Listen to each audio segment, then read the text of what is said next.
Madam President. Senator from Washington. Thank you, Madam President. Madam President, just a few months ago, I met two sisters from my home state. They're Mari and Adriana Barrera. These two sisters were brought here by their parents when Mari was 7 and Adriana was just 3 years old. They were raised by a single mother who spoke no English after their father left the family behind. Growing up, their mother, who worked at a local hotel, did whatever she could to support her family. But Mari and Adriana often had to depend on themselves. Unlike other children her age, Mari told me that she grew up the moment her father left. She told me about how she scheduled all of her family's doctor's appointments and how she translated legal documents and how at the age of 13, she started working as a hostess at a local restaurant, not for money like most teenagers want for their own indulgences, but to support her family. Mari also told me when she was just about to enter high school, Adriana had to have life-threatening surgery, and a dream was born, she said within herself, Mari. As her sister's life hung in the balance, Mari realized she wanted to become a pediatric cardiothoracic surgeon. She wanted to help others the way she watched doctors help her sister that day. And she decided she would commit herself to get the education and work towards that dream. But when I talked to Mari that day a few months ago, it was just after she'd been forced to drop out of the University of Washington because she could no longer afford it. Now, living in Seattle, she told me about how she'd been unable to find a job to support her studies. Why? Because she lacks a Social Security number. Mari's dream, it turns out, like many just like her, have been put on hold. They've been put on hold because our immigration system remains broken. They've been put on hold because for far too long, Congress has failed to act. They've been put on hold because despite the fact that young women like the Barrera sisters want to contribute to our nation, but our current system won't let them. Madam President, it's not only stories like those of the Barrera sisters that point to a system that is badly in need of reform. I see it everywhere in my state. I see it in rural parts of my state, cities like Yakima and Moses Lake, where farmers can't get the seasonal ag workers they need to support one of our state's largest industries. I see it in big cities like Seattle and Vancouver and Spokane, where high-tech businesses struggle to hire the world's best and brightest.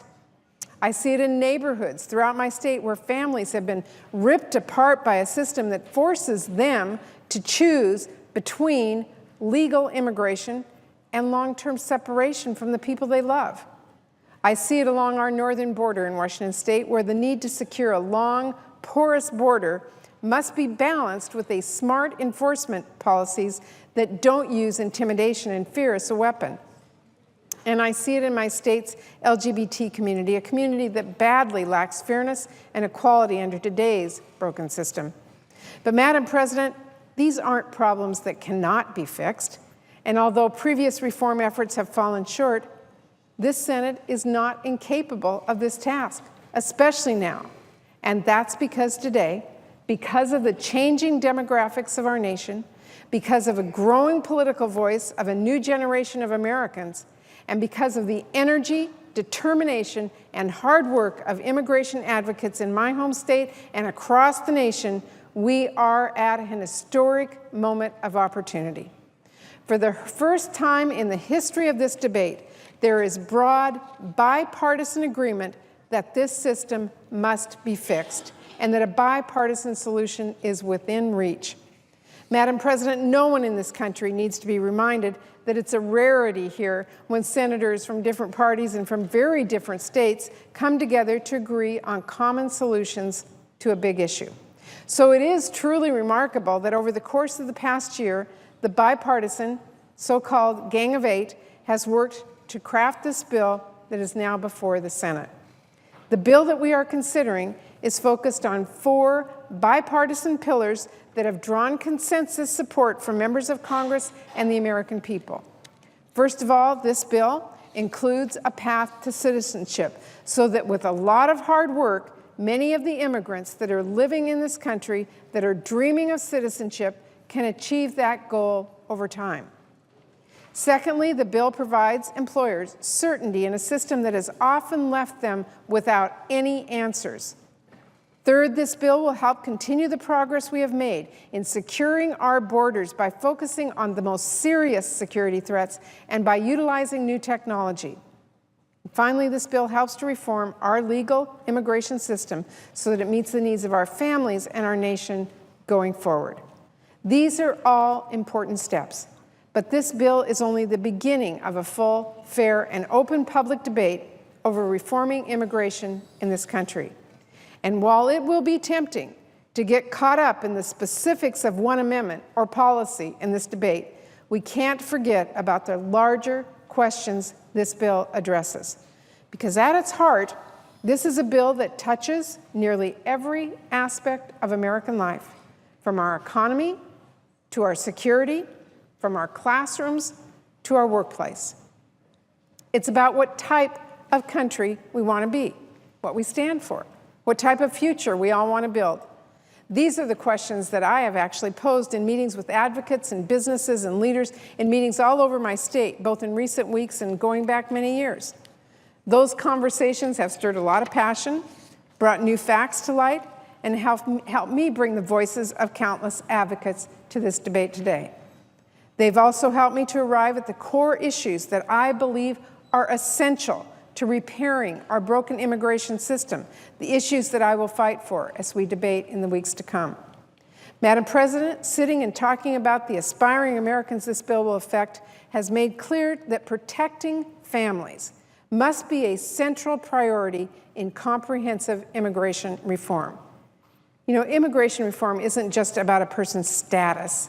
It's about sons and daughters and mothers and fathers and families that want to live full, productive lives together in this country.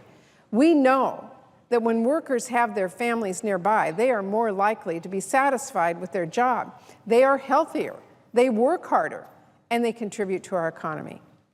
We know that families are the building block of strong communities.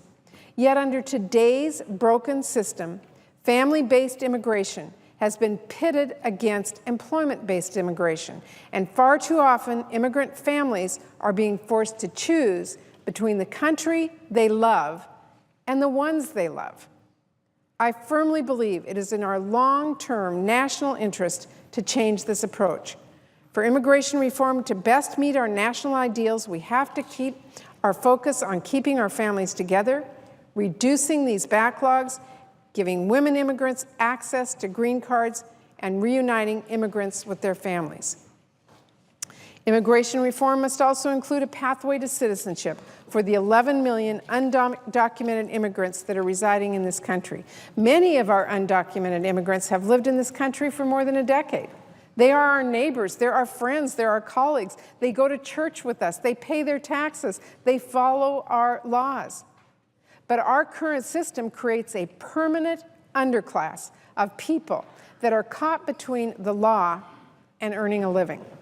And while citizenship has to be earned, it is simply not feasible to deport this entire population or expect them to return to their nation of citizenship, and we certainly can't make this pathway contingent on enforcement measures that are unachievable or unrealistic.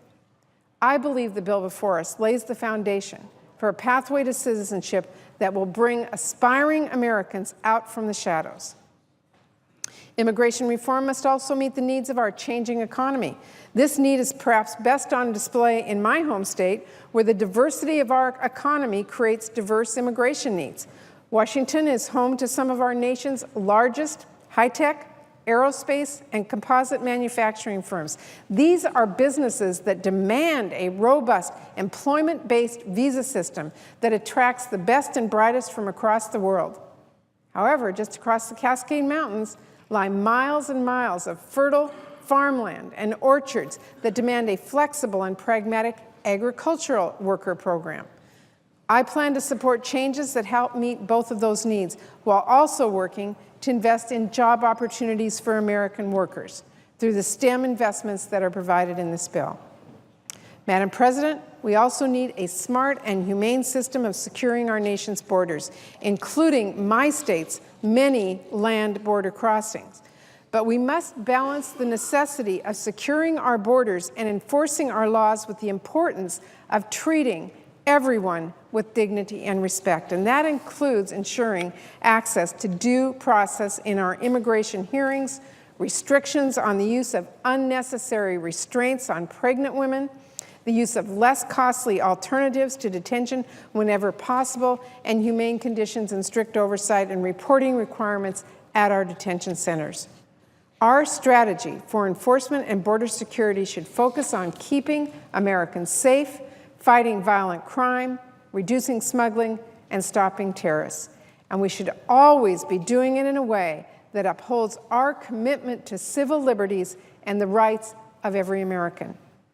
Finally, Madam President, I strongly support efforts to craft a system that will unite families by extending immigration sponsorship privileges for married, binational LGBT couples. I was very proud of my home state of Washington when it voted last year for marriage equality.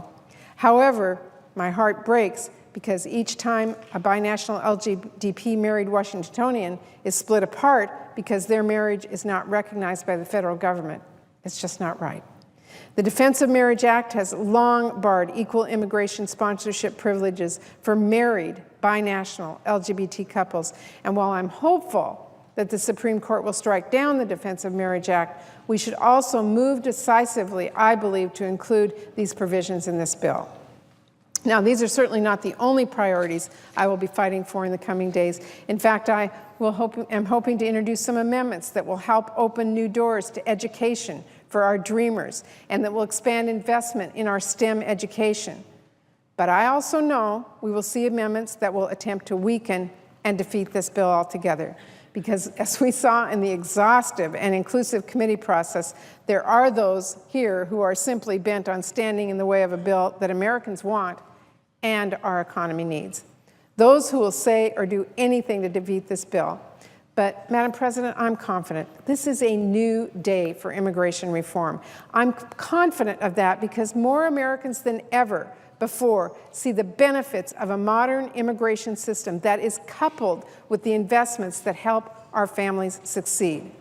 They see that we are stronger when immigrant workers are contributing to our economy, when employers have the resources they need to grow, and when a path to citizenship is available to those who are already here.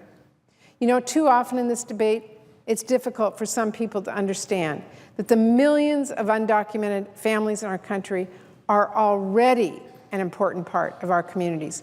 Immigrants work hard. They send their children to schools throughout this country. They pay their taxes, and they help weave the fabric of our society. In all but name, they are Americans. You know, when John F. Kennedy was serving right here in this chamber, he wrote a book about the fact that America is a nation of immigrants. And in it he wrote, and I want to quote it today, "Immigration policy should be generous. It should be fair. It should be flexible. With such a policy, we can turn to the world and to our own past with clean hands and a clear conscience." Today, those words continue to ring true. And it's not only the world we have to turn to. This effort is about living up to our own ideals. It's about, as then Senator Kennedy said, living up to our own past. Our history has long been that of a beacon of hope for people throughout the world. From those who arrived at Ellis Island to start a new life decades ago, to the dreamers who want to contribute to the country that they love today. As we once again take on this very difficult task of reforming our immigration policy, let's make sure our actions reflect our security, our economy, and our future. But let's also never forget the past and the fact that our nation has long offered generations of immigrants the chance to achieve their dreams. Thank you, Madam President, and I yield the floor.